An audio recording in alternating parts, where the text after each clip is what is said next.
Hello, my dearest students. So, today we are going to start the topic partnership organization. Clear? So, this will be the lecture number 3. Students, we have already covered the segregation, that how we have divided the forms of the business organization into private, public, and joint sector. And further, we have segregated them into non-incorporated and incorporated section. Clear? Then we studied about the sole proprietorship, and now we are coming to partnership organization. Clear everyone? Students हमने sole proprietorship जब पढ़ा तो sole proprietorship की कुछ हमने demerits पढ़ी थी, जिसमें से सोल प्रोप्राइटरशिप के डीमेरिट्स में से first was limited sources of capital. There only one sole trader himself is the financial source, and hence the sources of the taking loan are very much limited. तो एक single individual generally दोनों sources पे नहीं आ सकता था अगर उसको अपना ट्रेंड एक्सपैंड करना है तो एक तरीके से डिमेरिट थी. वहीं हमने देखा सोल प्रोप्राइटरशिप का जो बिजनेस था that is was totally unstable, उसके बिजनेस का existence was totally unstable. Clear? Unlimited liability थी, अनबैलेंस्ड मैनेजमेंट थी, बिकॉज एक सिंगल पर्सन था. ऑल द एक्टिविटीज जैसे sale, purchase, production etcetera have to be perform by the trader himself. And generally हमने देखा कि no single individual can be so capable as to perform all the activities successfully. Clear? So ये limitations हमने पढ़ी. Clear? तो जब हमने इन limitations पे काम किया then we came out with more improvised version of the forms of business organisation and that is partnership organisation. Clear? तो पार्टनरशिप ऑर्गेनाइजेशन के बारे में पढ़ेंगे स्टूडेंट्स. तो पार्टनरशिप ऑर्गेनाइजेशन क्या है? तो स्टूडेंट्स सुनिए, पार्टनरशिप ऑर्गेनाइजेशन के अगर हम मीनिंग और डेफिनेशन की बात करें तो हम यहाँ पे इसकी डेफिनेशन को 2 सेंस में पढ़ेंगे, 2 तरीके से पढ़ेंगे. क्लियर? एक ये वाली जो डेफिनेशन होगी that is of general sense carry करेगी. Clear? General sense. And when I written according to Indian partnership act 1932, तो ये किसके अकॉर्डिंग हो गई? Legal sense. Clear? Legal sense, because it is according to the law, it is according to the act. Clear? तो general sense, legal sense. Legal sense definition is more specific from general. तो जब हम कहते हैं ना कि generally ऐसा है, clear, तो हम इसमें अपने कोई भी facts add on भी कर सकते हैं. But when we are talking about the legal sense, तो legal sense में we need to study the definition as it is. जैसी ये डेफिनेशन है इन्वर्टेड कॉमास में, तो हमें उसी के अकॉर्डिंग ये डेफिनेशन पढ़नी पड़ेगी. याद रखिए, जब भी कोई भी वर्ड्स, जब भी कोई भी line are given between the inverted commas में है, तो हमेशा याद रखिए you need not to change even a single word in it. आप इसमें चेंज नहीं कर सकते कोई भी एक सिंगल वर्ड. लेकिन जब हम जनरल सेंस की बात करते हैं तो जनरल सेंस को आप उससे आप क्या समझते हैं, then you can write it in your own words as well. लेकिन कोई भी एक्ट के अकॉर्डिंग और किसी की दी हुई डेफिनेशन, जैसे हम बात करते हैं ना कि अकॉर्डिंग टू FW टेलर, किसी एक्सपर्ट के अकॉर्डिंग अगर हम बात करें और वो इन्वर्टेड कॉमा में डेफिनेशन है, तो आपको उसमें कोई भी चेंज नहीं करना है. क्लियर? तो अभी जनरल सेंस पे आते हैं. जनरल सेंस में क्या है? Partnership, it refers to that form of organisation in which 2 or more than 2 persons willingly join and agree to run some lawful business. Clear? Students, इस डेफिनेशन में से ही हम देखिएगा जब फीचर्स पे आएंगे तो इसी डेफिनेशन से हम 4 to 5 फीचर्स लेके आएंगे. क्लियर? तो हमने फर्स्ट में क्या पढ़ा कि पार्टनरशिप में 2 or more than 2 persons की जरूरत है जो कि will act as the partners. तो हमने इससे देखा कि कम से कम 2, एटलीस्ट आई बात समझ. तो एटलीस्ट कम से कम कितने लोग चाहिए? 2. बिकॉज एक पर्सन से पार्टनरशिप एग्जिस्ट नहीं होगी. एक पर्सन बिजनेस कर रहा है then it will come under the category of sole proprietorship. कम से कम 2 और मोर देन 2 और 2 से ज़्यादा। लेकिन जब हम मोर देन 2 की बात करते हैं, 2 से ज़्यादा, तो मैक्सिमम आ जाएगा, यानी कम से कम, मिनिमम 2 तो चाहिए। अब मैक्सिमम आप फीचर में पढ़ेंगे, इट इज़ 50। किसी भी पार्टनरशिप डीड में you can't have partners more than 50। Clear? तो हमने यहाँ से 2 बातें देखी, 2 और मोर देन 2 पर्सन। तो 2 मतलब एटलीस्ट की बात करेगा, मिनिमम, और मोर देन मैक्सिमम पे आएंगे, then it is 50। Clear? Willingly join. Clear students? अब यहाँ पे जो विलिंगली वर्ड है, that is also most important, ये भी बहुत इंपॉर्टेंट है। विलिंगली, विलिंगली मीन्स कि हमेशा और हमेशा जब हम पार्टनर्स को एडमिट करेंगे पार्टनरशिप में, तो उनकी कंसेंट फ्री होनी चाहिए। कंसेंट फ्री यानी उनकी खुद की मर्जी होनी चाहिए, कंसेंट फ्री होनी चाहिए। तो उनको हम किसी गलत तरीके से इन्फ्लुएंस ना करें। अगर हमने उनको गलत तरीके से इन्फ्लुएंस करके पार्टनर बनाया है, then it is not legal. Clear? तो उनकी इच्छा होनी चाहिए, उनकी विलिंगनेस होनी चाहिए। क्लियर? अब इसमें क्या क्या पॉइंट्स आ सकते हैं, जैसे कि फॉर एग्जाम्पल, जैसे अगर आपने किसी को अनड्यू इन्फ्लुएंस करके, अगर आपने किसी को मिस्टेक से, अगर आपने किसी को फ्रॉड से, अगर आपने किसी को कोएर्जन से, क्लियर, इससे, जैसे फॉर एग्जाम्पल आपने किसी मिस्टर ए को पार्टनर एडमिट करना चाहा और आपने मिस्टर ए के बेटे को किडनैप कर लिया, फिर मिस्टर ए को एक थ्रेटन किया कि अगर आप पार्टनर नहीं बनेंगे तो हम आपके बच्चे का मर्डर कर देंगे। तो हमने देखा अनड्यू इन्फ्लुएंस से हमने उसको पार्टनर बनाया। उस पर्टिकुलर पर्सन जिसको हम पार्टनर बनाने जा रहे हैं, वहाँ पे इसकी कंसेंट फ्री नहीं है। क्लियर? तो कंसेंट फ्री होनी चाहिए, वो अपनी मर्जी से ज्वाइन करे। एंड और दोनों की इंटरप्रिटेशन पे जाइएगा स्टूडेंट्स। अब से आप कॉमर्स पढ़ रहे हैं, मैंने पहले बोला था लीगल पॉइंट्स, टेक्निकलिटीज पे काम करेंगे। When we put and, then we need to fulfil all the conditions. और जब हम और करते हैं तो हम ऑप्शन डालते हैं, ईदर दिस और दिस। तो हमने और पुट नहीं किया है, एंड पुट किया है। एंड में से सारी चीजें पूरी होनी चाहिए। क्लियर? तो आ गया था अग्री। अब जैसे अग्री की बात करते हैं, यानी अग्री करने चाहिए, अब हम कैसे शो करेंगे सामने वाली पार्टी को, या जहाँ प्रूव करने की बात आएगी कि अग्री थे वो सारे पार्टनर्स पार्टनरशिप में आने के लिए। तो सिंपल है, अग्री से फॉर्म आएगी किसकी? अग्रीमेंट की।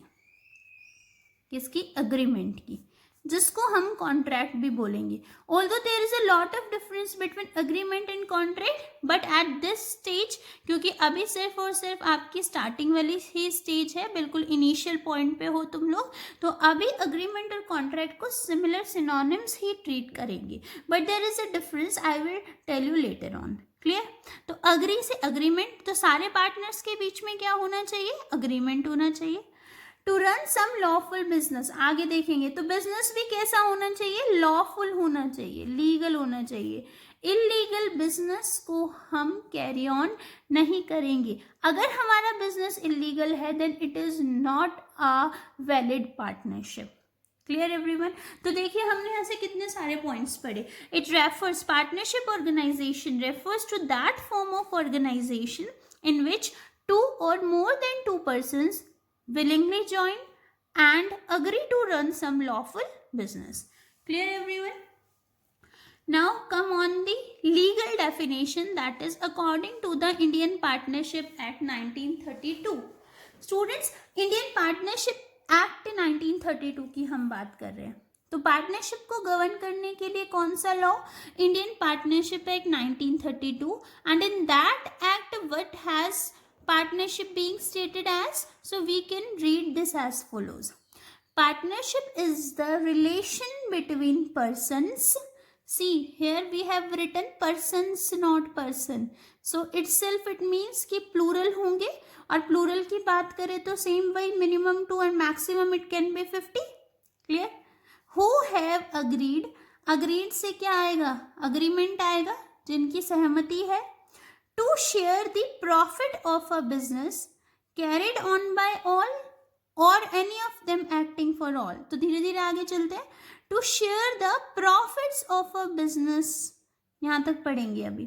To share the profits of a business. Students ध्यान दीजिए, मैंने यहाँ पे लिखा है टू शेयर द प्रॉफिट्स, मैंने यहाँ ये नहीं लिखा to share the profit and losses of the business. तो समझे स्टूडेंट्स, कह रहे पार्टनरशिप में प्रॉफिट्स का शेयर होना जरूरी है, लॉस की शेयरिंग पार्टनर्स के बीच में जरूरी नहीं है। तो सिंपल है कि सपोज कीजिए mister A, mister B and mister C, 3 partner है, तो तीनों के बीच अग्रीमेंट हुआ होगा, पार्टनरशिप डीड बनी होगी। अग्रीमेंट पार्टनरशिप के अग्रीमेंट को हम पार्टनरशिप डीड कहते हैं। तो आगे से जब मैं डीड का नेम लूंगी तो आप समझेंगे कि मैं अग्रीमेंट की बात कर रही हूँ। क्लियर? तो मिस्टर ए, बी और सी, तो कह रहे हैं तीनों के बीच में प्रॉफिट एंटाइटल्ड होना चाहिए। ये नेसेसरी है ये डिसाइड होना कि प्रॉफिट शेयरिंग कितनी होगी। जैसे फॉर एग्जांपल प्रॉफिट 100 है तो हमने डिसाइड कर लिया 1:2:3 के रेशियो में। तो प्रॉफिट शेयरिंग नेसेसरी है, लॉस शेयरिंग नेसेसरी नहीं है। सपोज कीजिए लॉस आया 500 का, तो जरूरी नहीं है अब लॉस ए, बी और सी तीनों ही शेयर करें। लॉस में हो सकता है सारा का सारा ए शेयर करे, हो सकता है सारा बी, हो सकता है सी, हो सकता है ए बी, हो सकता है बी सी, हो सकता है तीनों। मीन्स आई मीन टू से कि loss sharing is not necessary but profit sharing is necessary. Clear? तो सिंपल।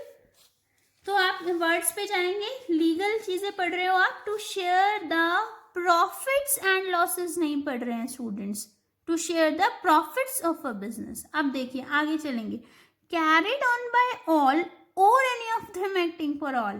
कुछ समझ आया technicality? Carried on by all or any of them acting for all. Clear? तो आते हैं हम स्टूडेंट्स, तो इसकी इंटरप्रिटेशन करते हैं। सपोज कीजिए 3 पार्टनर्स हैं, mister A, B and C. Clear? तो कैरिड ऑन बाय ऑल, तो अग्रीमेंट में हो सकता है ये लिखा हो कि मिस्टर ए, बी और सी तीनों ही काम करेंगे, तो कैरिड ऑन बाय ऑल आ गया, और any of them acting for all. तो कुछ समझ आया? तो हो सकता है सारा काम मिस्टर ए करे, बी और सी कोई काम ना करे, लेकिन हमने लिखा है और एनी ऑफ देम मतलब कोई भी, मिस्टर ए, सिर्फ मिस्टर ए या सिर्फ मिस्टर बी या सिर्फ mister C, carried on by all or any of them acting for all. तो समझ आया? अगर सिर्फ मिस्टर ए काम कर रहे हैं तो वो बी और सी के बिहाफ पे ही कर रहे हैं, तो बी और सी भी उतने ही जिम्मेवार हैं यहाँ। अगर सिर्फ मिस्टर बी काम कर रहा है तो मिस्टर ए और सी भी उस काम के लिए जिम्मेवार हैं। तो हालांकि मिस्टर बी के एक्शंस हैं but A and C are equally responsible. Mister C काम कर रहे हैं तो ए और बी भी रिस्पॉन्सिबल हैं उसके लिए। क्लियर? अब ऐसा कब होता होगा स्टूडेंट? जैसे फॉर एग्जाम्पल मैंने एक जिम ओपन किया। क्लियर? जिम ओपन किया। अब जिम ओपन किया तो मुझे चाहिए था कि मैं अपने जिम की एक मतलब हाई स्टैंडर्ड जिम मैं एस्टैब्लिश करना चाह रही हूँ। तो मैं उन लोगों को पार्टनर बनाऊंगी जिनके नाम सुनते ही लोग इतना अट्रैक्ट हों कि मेरे जिम में जल्दी से दौड़े चले आए।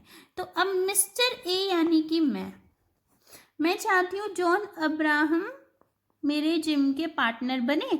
लोग जब देखेंगे अच्छा जॉन इब्राहिम पार्टनर है, तो देखिए कि एक तरीके से उनकी फिजिक देखिए कि लोग दौड़े चले आएंगे कि हाँ हमें इस पर्टिकुलर जिम में एडमिशन लेना है।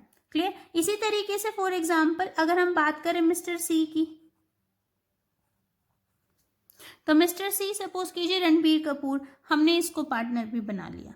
अब देखिए काम तो मिस्टर ए करेंगे सारा, लेकिन बी और C just for the sake of the name sake के लिए हमने इनको एडमिट कर लिया। तो कल को अगर मिस्टर ए ने कुछ भी गलत किया तो मिस्टर बी और सी भी इक्वली रिस्पॉन्सिबल होंगे। तो देखिए यहाँ मिस्टर बी और सी काम नहीं कर रहे बट बुक्स में शो है, क्योंकि कैरिड ऑन बाय ऑल है तो तीनों काम करे। यहाँ पे दूसरी चीज है और एनी ऑफ देम यानी कि acting for all. Clear everyone? तो ये है हमारा कॉन्सेप्ट इसमें। तो coming back to the concept again हम पढ़ेंगे, partnership is the relation between persons minimum maximum who have agreed there must be a agreement to share the profits of a business. Profit sharing is necessary, loss sharing is not important. Carried on by all means जरूरी है कि सारे काम करे, और सारे ना भी काम करे तो कोई भी काम करे, लेकिन वो कोई भी जितने भी सारे हैं उनको भी इक्वली रिस्पॉन्सिबल कर देगा, उनको भी वो रिप्रेजेंट करेगा। Clear everyone? तो सिंपल है, मिस्टर ए के एक्शन मिस्टर बी और सी को के लिए भी एक उनको भी रिस्पॉन्सिबल कर देंगे। Clear everyone? तो नेक्स्ट पॉइंट पे आते हैं हम फीचर्स पे। फीचर्स, सो फीचर्स को हमने टू कैटेगरी में डिवाइड किया है। There are statutory features, statutory means which are according to law, ठीक है, and there general features, that is why we have also studied here the definition accordingly. General definition general features को carry करेगी, legal definition मतलब statutory definition statutory features को carry on करेगी। Clear? तो अब आते हैं हम स्टैचुरी फीचर्स पे।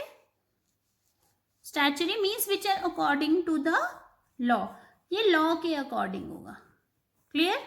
तो स्टैचुरी फीचर्स लॉ में, लॉ कहता है कि पार्टनरशिप में मोर देन वन पर्सन, बताया था partnership needs a minimum of 2 persons because a single individual can not be his own partner, एक सिंगल इंडिविजुअल पार्टनर नहीं हो सकता। सो इफ इन फ्यूचर अगर देखिए मैक्सिमम 50 persons, अगर फ्यूचर में सपोज कीजिए मिस्टर ए और मिस्टर बी सिर्फ ये 2 ही पार्टनर है, तो 2 पार्टनर तो कम से कम हो, ठीक है, वैलिड है, वैलिड पार्टनरशिप है। लेकिन कल को मिस्टर बी डाइज, अगर मिस्टर बी की डेथ हो जाती है, now it is only 1 partner और मिस्टर ए रह गया, और पार्टनरशिप में एक पार्टनर का होना पार्टनरशिप ही कॉन्स्टिट्यूट नहीं करेगा, तो ऑटोमेटिकली पार्टनरशिप यहाँ डिसॉल्व हो जाएगी, खत्म हो जाएगी। Clear? So in future the number of partner reduces to 1, अगर एक हो जाता है then partnership is automatically dissolved. Number of partners can not be more than 50 से ज्यादा नहीं हो सकते।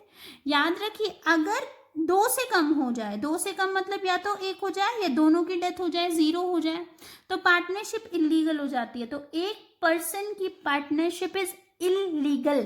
Clear students? लॉ की नजर में इलीगल है। सिमिलरली अगर 50 से ज्यादा होते हैं then it is also declared illegal. Clear? तो हमें 2 और 50 के ब्रैकेट में ही काम करना है। Next is existence of business, तो बिजनेस का होना जरूरी है। स्टूडेंट्स हमने बताया था यहाँ पे some lawful business, business must be legal, तो एक बिजनेस का होना जरूरी है, एग्जिस्टेंस ऑफ बिजनेस, ठीक है। So it is recognised only when partners agree to some business, और बिजनेस की बात करें तो बिजनेस कैसा होना चाहिए? लीगल होना चाहिए। Clear everyone? जैसे कि फॉर एग्जाम्पल हम 3 फ्रेंड्स हैं, मिस्टर ए, एक फ्रेंड मैं, एक फ्रेंड तुम मिस्टर बी, एक हमारा कोई और फ्रेंड है मिस्टर सी। क्लियर? हम तीनों ने डिसाइड किया, अग्री किया कि हम आज शाम को तीनों मूवी देखने जाएंगे। तो हम काम तो एक कर रहे हैं, एक काम करने के लिए हम तीनों ने अग्री किया, but it is not partnership, क्योंकि मूवी देखना हमारा कोई बिजनेस नहीं है।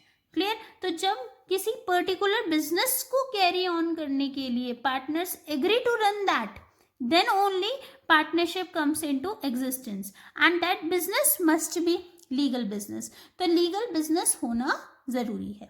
Clear? Coming on to third point, contractual relationship. Third point is contractual relationship. Student हम दोबारा से वो पॉइंट देखेंगे, पहले वाला जनरल में भी बताया था, अग्रीमेंट, कॉन्ट्रैक्ट होना जरूरी है लोगों के बीच, पार्टनर्स के बीच। यहाँ भी बताया था who have agreed, agreement, contract होना जरूरी है। तो सिंपल है, it is important to have a contract between the partners, तो पार्टनर्स के बीच में कॉन्ट्रैक्ट होना जरूरी है। तो सिंपल है, जब मिस्टर ए, बी और सी पार्टनरशिप में है तो मिस्टर ए, बी और सी के बीच में रिलेशनशिप कैसा है? कॉन्ट्रैक्चुअल। तो याद रखना, जब एक से ज्यादा पर्सन के बीच में कॉन्ट्रैक्चुअल रिलेशनशिप है तो समझ जाना कि उन तीनों के बीच, उन दोनों या तीनों के बीच कॉन्ट्रैक्ट में वो एंटर हुए हैं, कॉन्ट्रैक्ट बनाया गया है। Here I have put one note, persons who do not have the capability to enter into the contract. Student, these words are very much important. अगर आप लॉ में जाएंगे तो लॉ में एक पूरा चैप्टर है इस कंटेंट को लेके, capability to enter into a contract. Contract act है इंडियन कॉन्ट्रैक्ट एक्ट, आप पढ़ेंगे कभी तो बहुत मज़ा आएगा। इंडियन कॉन्ट्रैक्ट एक्ट वो बताता है कि कॉन्ट्रैक्ट करने के लिए क्या क्या फॉर्मेलिटीज़ होनी चाहिए, 1872। क्लियर। तो उसमें एक टॉपिक है capability to enter into a contract. तो उसमें बताया हुआ है कौन कौन पर्सन कॉन्ट्रैक्ट में एंटर कर सकता है। तो सिंपल है, persons who do not have the capability to enter into a contract can not become partners. तो जिनके पास केपेबिलिटी नहीं है वो पार्टनर्स नहीं बन सकते। तो सिंपल है, पार्टनरशिप में पार्टनर बनने से पहले हमें इंडियन कॉन्ट्रैक्ट एक्ट में देखना पड़ेगा कि हमारी कैपेबिलिटी बनने की है भी या नहीं। तो स्टूडेंट्स इस टॉपिक को अगर मैं डिस्कस करूं, बात करूं तो देखिएगा। देखिए, तो कैपेबिलिटीज किस किस की है, उसके लिए हमारी लॉ ने एक लिस्ट बनाई कुछ पर्सन्स की। उन्होंने कहा ये पर्सन कॉन्ट्रैक्ट में एंटर नहीं कर सकते, इनके अलावा हर person can enter into the contract. Clear everyone. तो मैं अभी वो लिस्ट बताती हूँ आपको कि कौन पर्सन की कैपेबिलिटी नहीं है, तो ये पर्सन के अलावा all the persons can enter into contract. Clear. तो सिंपल है, हमारी लॉ ने, हमारी गवर्नमेंट ने एक नेगेटिव लिस्ट दे दी। नेगेटिव समझे कि ये लोग नहीं जा सकते, इसके अलावा सब कॉन्ट्रैक्ट में एंटर कर सकते हैं। तो सुनेंगे कौन कौन से हैं वो लोग। सबसे पहला माइनर। माइनर समझ गए, हु इज लेस देन 18, जो कि क्या है 18 से कम होगा। क्लियर। तो who is less than 18 years person. Clear. तो 18 ईयर से कम जिसकी एज होगी वो माइनर है, और माइनर कभी भी कॉन्ट्रैक्ट में एंटर नहीं कर सकता। सिंपल है, अगर आपने किसी 14-15 ईयर्स के बच्चे को अपना पार्टनर बना लिया, उससे वैलिड कॉन्ट्रैक्ट भी कर लिया, उसके सिग्नेचर भी हैं, लेकिन उस बच्चे की तो कैपेबिलिटी नहीं थी, तो that person can not be your partner in any way, as we have totally in and completely debar that person. हमने माइनर को डी बार किया है कि वो कॉन्ट्रैक्ट में एडमिट नहीं हो सकता है। क्लियर। तो माइनर। आगे देखते हैं, मेंटली अनसाउंड पर्सन्स। अब देखिए, जो पागल है, जो पर्सन पागल है, अब इसको लेके भी दो प्रोविजन है, सुनिएगा। एक पर्सन होता है ल्यूनैटिक, एक पर्सन होता है इनसेन माइंड। ध्यान दीजिए, ल्यूनैटिक मतलब परमानेंट पागल, जो परमानेंट पागल है, परमानेंट पागल। तो परमानेंट पागल जो पर्सन है उससे तो हम कॉन्ट्रैक्ट नहीं कर सकते। एक होता है इनसेन माइंड। इनसेन माइंड समझ आया, टेम्पररी पागल। टेम्पररी पागल समझे, जिसको कभी कभी पागलपन के दौरे आते हैं, अटैक आता है। क्लियर। तो अब टेम्पररी पागल से कैसे डील करना है। टेम्पररी पागल जिस सिचुएशन में सही होगा, यानी जब उसको पागलपन के दौरे नहीं आएंगे, जब वो सही होगा, तो उस सिचुएशन में we can enter into the contract, वो एंटर कर सकता है। लेकिन वो सिचुएशन जब उसको पागलपन के दौरे आ रहे हैं तो वो कॉन्ट्रैक्ट में एंटर नहीं कर सकता। तो मेंटली अनसाउंड पर्सन को हम दो तरीके से पढ़ेंगे, ल्यूनैटिक, इनसेन। ल्यूनैटिक इज परमानेंट पागल, इनसेन की बात करें तो टेम्पररी पागल। परमानेंट पागल तो टोटली डी बार्ड है हमेशा के लिए। इनसेन माइंड वाले पर्सन को देखना पड़ेगा कि at the time of entering into contract, जब उसने कॉन्ट्रैक्ट पे एंटर किया, साइन किया, तब उसकी सिचुएशन कैसी थी, क्या वो नॉर्मल था, क्या उसको पागलपन के दौरे नहीं थे, तो yes, he has the capability to enter into the contract, otherwise no. Clear everyone? ऐसे ही एक और कैटेगरी है, person declared ineligible by law. Ineligible by law, जिसको कानून ने ही मना कर दिया है, जिसको कानून ने ही मना कर दिया है। इनएलिजिबल बाय लॉ, कानून ने ही मना कर दिया है। जैसे फॉर एग्जाम्पल एक टेररिस्ट, लोगों का नहीं, देश का ही दुश्मन है, terrorist, he is completely declared as ineligible by law. एक वो पर्सन जो मॉरल टर्पिट्यूड में अंदर है, मोरल टर्पिट्यूड ऑफेंस करता है, जैसे रेप कर दिया, जैसे अटेम्प्ट टू मर्डर के केस में है, तो इस तरीके के जो लोग हैं टोटली इनएलिजिबल हैं, डी बार्ड है, यानी कि जिसको लॉ ने कह के बोला है कि आप एंटर नहीं कर सकते किसी भी कॉन्ट्रैक्ट में।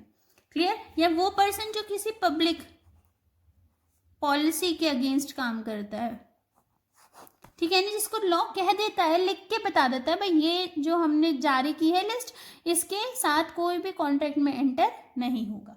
तो ये 3 कैटेगरी है, ये लोग नहीं कर सकते। अदरवाइज जो भी इस कैटेगरी में फॉल नहीं करता वो सब कॉन्ट्रैक्ट में एंटर कर सकते हैं। Clear students? अभी इतना बताऊंगी इस पॉइंट को लेके, लेकिन इस पॉइंट में याद रखना आगे एक माइनर को लेके कॉन्ट्रडिक्शन आएगा, इसको याद रखना, अभी दिमाग में बिठा लो। इनकेपेबिलिटी, अगर कॉन्ट्रैक्ट एक्ट की बात करें तो कॉन्ट्रैक्ट एक्ट माइनर को लेके तो सख्त मना करता है कि वो कॉन्ट्रैक्ट में एंटर नहीं कर सकता, लेकिन पार्टनरशिप एक्ट में माइनर को लेके अलग बातें हैं। तो अभी हम जनरल बात कर रहे हैं, ठीक है, अभी हम माइनर की डिटेल में बात नहीं करेंगे, वो हम पार्टनरशिप में ही आगे बात करेंगे। क्लियर? Clear everyone? तो सिंपल था कि it is important to have a contract between the partners. वो पर्सन जिनके पास कैपेबिलिटी नहीं है can not become partners. 4th, profit motive and sharing of profit. याद रखना, जब भी हम कोई बिजनेस, यहाँ पे 2 चीजें हैं, पहले प्रॉफिट मोटिव, हम जो भी कोई बिजनेस करेंगे हमारा मोटिव प्रॉफिट होना चाहिए, हमारा एम प्रॉफिट होना चाहिए, और उस प्रॉफिट की शेयरिंग जरूरी है। बताया था लॉस की शेयरिंग इज नॉट नेसेसरी। तो यहाँ पे 2 चीजें हैं, तो I have covered 2 points here. Clear? Enterprise whose purpose is not to earn profit, वो एंटरप्राइज जिसका पर्पस प्रॉफिट अर्न करना नहीं है उसको हम पार्टनरशिप नहीं बोलेंगे। तो यानी बिजनेस में प्रॉफिट अर्न करना जरूरी है। तो प्रॉफिट अगर हमारा एम नहीं है, जैसे हम मिस्टर ए, बी और सी तीनों मिले, एंटर किया तीनों ने एग्रीमेंट में, और हमारा मेन एम था कि हम सोसाइटी को सर्व करेंगे, हम जन कल्याण के लिए काम करेंगे, तो हम प्रॉफिट के लिए काम नहीं कर रहे, तो ये पार्टनरशिप नहीं है। क्लियर? दूसरी बात, शेयरिंग ऑफ प्रॉफिट, इसको कैसे पढ़ेंगे? कह रहे to have a share in profit, profit में शेयर होना जरूरी है, लॉस में शेयर हो ये जरूरी नहीं है।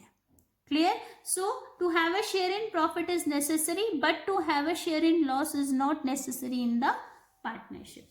5th पे आएंगे स्टूडेंट्स। 5th, अब देखो 5th को हम पॉइंट, कौन सा पॉइंट से कनेक्ट करेंगे? देखो डेफिनेशन में हमने पढ़ा था ना स्टूडेंट्स, ये carried on by all or any of them acting for all, है ना? तो यही है, या तो सब काम करें, अगर सब नहीं तो कोई एक काम कर रहा है, जैसे मैंने जिम जॉन इब्राहिम वाला एग्जांपल दिया, अगर एक काम कर रहा है तो वो दूसरे बंदे के को भी रिस्पॉन्सिबल बना देगा, उन्हीं के बिहाफ पे काम कर रहा है। तो देखिए यहाँ पे क्या कह रहा है, प्रिंसिपल एजेंट रिलेशनशिप। पार्टनर, एक पार्टनर का डबल रूल होता है, ऑनर एज एन एजेंट, जैसे मिस्टर ए, बी और सी। मिस्टर ए, बी, सी अपने आप कोई भी काम कर सकते हैं, तो एज अ ओनर मालिक की तरह काम करेंगे। लेकिन देखो अगर ए काम कर रहा है तो बी और सी को भी अपने एक्शन से बाइंड कर देगा। जैसे मिस्टर ए ने कोई पब्लिक से कोई एक ऐसा एग्रीमेंट कर लिया जो कि लास्ट में प्रूव हुआ कि वो फ्रॉड था, तो अब बी और सी ये नहीं कह सकते कि हमसे तो पूछा ही नहीं था या हम रिस्पॉन्सिबल नहीं है, ए ने किया है। नहीं, ए, बी और सी को भी अपने साथ रिस्पॉन्सिबल करेगा। तो सिंपल है, इन तीनों में से कोई भी एक्शन करेगा, कोई भी एक्शन कोई भी करेगा तो बाकी सारे पार्टनर्स को भी वो अपने साथ जरूर बाइंड करेंगे। तो एज एन ओनर कोई कुछ भी कर सकता है, तो responsible for any contract enter in by his agent, तो बी और सी इनमें से कोई भी एंटर करेगा कॉन्ट्रैक्ट में, सब इक्वली रिस्पॉन्सिबल है। एजेंट वही, bind all the partners with his activity, और सब लोग बाइंड हो जाएंगे। तो वही नौकर मालिक, मालिक क्यों? क्योंकि कोई भी अपने अकॉर्डिंग कर सकता है। नौकर एजेंट क्यों? क्योंकि सब एक दूसरे के लिए इक्वली रिस्पॉन्सिबल हैं। Clear students? I hope you all have understand these terms, these are much technical, तो थोड़ी टेक्निकल थी। And now in next lecture we will be doing the features, merits and demerits in detail. Students, I know that all these concepts are totally and completely new to you, and but don't panic. अगर समझ नहीं आता है तो बच्चे please पूछ लीजिए, discuss कर लीजिए। Clear? So thank you all. Stay at your home and stay safe. Thank you.